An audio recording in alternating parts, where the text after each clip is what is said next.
Daymek kasilarda goftalay lay lala.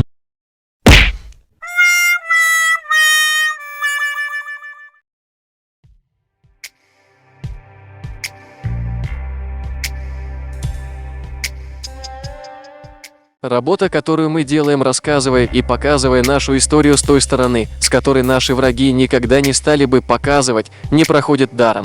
В недавней встрече между Магомедом Давудовым и обществом арстхоевцев один из арстхой сказал очень правильные слова, где отметил, что мы один народ, одна история и ДНК, что мы все чеченцы и что непозволительно разделять нас на общество и тейпы.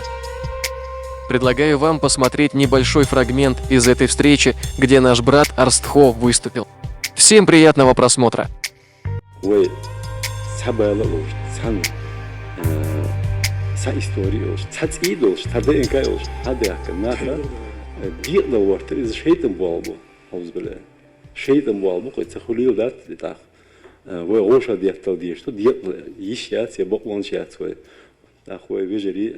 ديابش سيابش تقيت كربو دا القيت بول تقيت شيء قلبك دا نسوال